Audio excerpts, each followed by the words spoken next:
Ladies and gentlemen, one more time for my friend, Miss Tammy Pescatelli. Y'all over here. Thank you. Thank you. Thank you, Nashville. Thank you, Nashville, for welcoming us. My name is Brian Covington. It's my pleasure to hang out with y'all tonight, man. Look, I'm born and raised. I'm from Nashville, so I'm happy to see something like this in the city, right?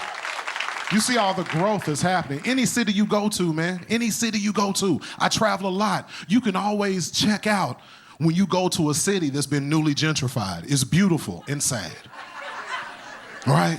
I like to walk up on people who are new there, who don't know where they just bought this new house, right? They're taking pictures in front of it. Look at us, good investments, hashtag blessed 2K19. I walk up on them, I'm like, you know you paid like $500,000 for an old crack house, right? Like all these are crack houses, so I don't know if you got enough money to put some cameras up. I would hate for some evil, junky, crackhead spirits to bother you in the middle of the night. Be a shame you have some paranormal cracktivity happening in your house that you're not prepared for, that frightens you. It would be terrible, right? It would be awful. It would be terrible if you had like evil, junky spirits, like in the ooh. Hey, buddy, you got $1 I can borrow? Ooh, no.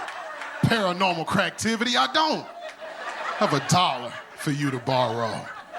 It's always good to see guys come out laughing with their ladies. I love seeing parents come out simply because as a fellow parent, most people have to like ask in comedy clubs, like, hey, who has kids? Where are my parents? I don't have to ask. Parents are happy for no reason at all. Y'all just happy to be out of the house. Look, some of y'all didn't know what you were gonna do tonight. Nobody. You're like, hey, you wanna go? Yes, I do. I didn't tell you. It doesn't matter. Love seeing guys coming out and drinking with their lady, right? Lets me know where you guys are in your relationship.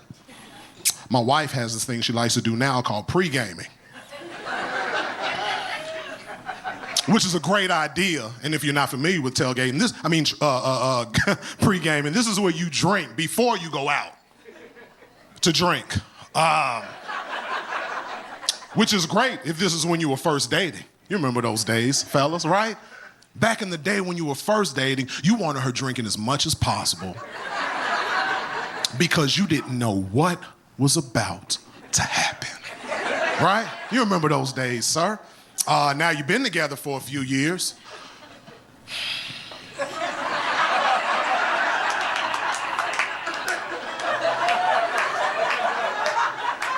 You're actually scared for her to drink because you don't know what is about to happen, right? Oh my God, it's the scariest thing. Like, every man in here knows there's a fine line between like extra freaky birthday sex drunk and finding out some stuff in the house doesn't belong to you drunk. And you want to be on the right side of the equation, right, sir? My wife loves date night, so that's what she does. She pre-games before a date night. And by default, gentlemen, if your lady or your significant other likes date night, you like date night now, all right? I try to do different things, be spontaneous. Instead of waiting till the end of date night, I'm catching my wife while she's getting ready in the shower, right? Give her a little appetizer. Let's go on about our business, girl, all right? Now, sounding good in my mind.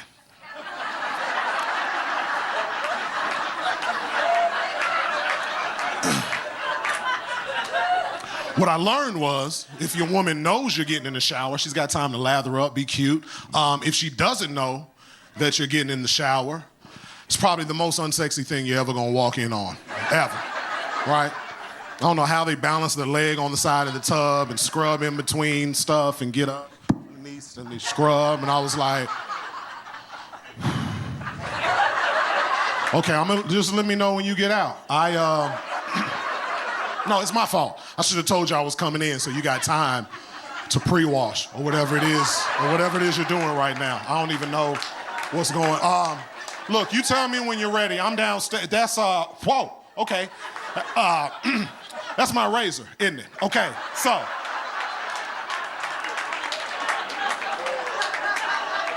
You keep the razor, I'm downstairs.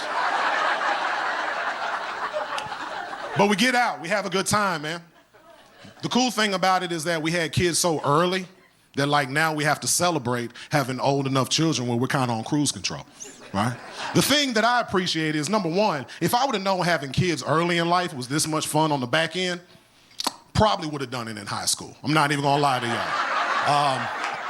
Now, I'm not gonna teach my kids this, but work hard, you can make it work, right? Because I remember what it was like when people had kids early. You remember? People looked at folks like they were lepers, like life is over. Put them in the back, take them down, let's go. Like, oh my gosh, how are you gonna make it? My God, what are you gonna do? Right? You stayed diligent, you finished school, got through college, right? 20 years later, you have kids who are about to go to college. You can do what you wanna do. You see the people who wanna start having kids at damn near 50.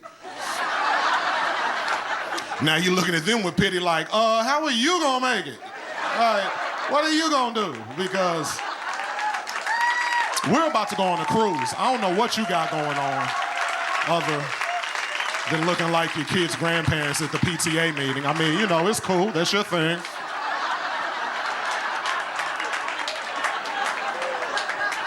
Funny part is my kids at the age now where they're starting to realize I'm not as smart as I used to make them think I was, right? And it hurts because my mom was one of those parents, you know, old school parents try to make you feel like they're perfect, right? I think our generation of parents knows we can let our kids know we're not perfect. They can learn from that. My mom tried to make me think she was perfect, right? That was her thing.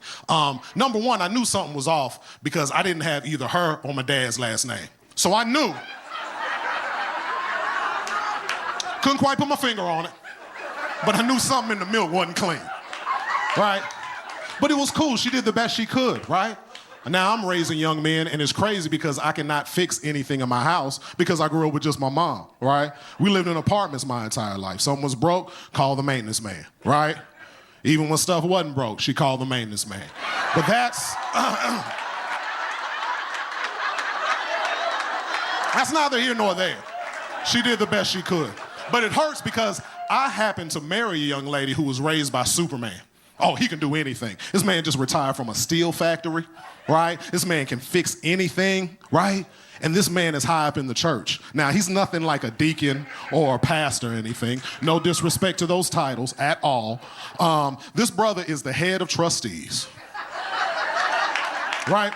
Do you know how manly you have to be to look a pastor in the South, flat-footed in the eye and say, man, we're not about to buy that. Go on somewhere. Ain't you got a book or something to read, Pastor? Get on out of here, man. Buddy, how about you save souls, I save money? How about that?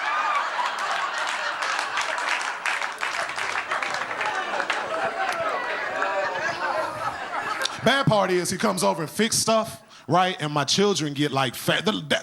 Papa, can you come over here and fix our TV? And I'm like, dude, I can fix your TV, fellas. Let me take care of your TV. They don't even respect me enough to call me daddy at this point. They're like, Mama, your husband thinks he can fix our TV. Ladies and gentlemen, my name is Brian Covington. Y'all have been great. Thank y'all so much for coming out. We appreciate y'all. Thank y'all so much. Thank you. Thank you.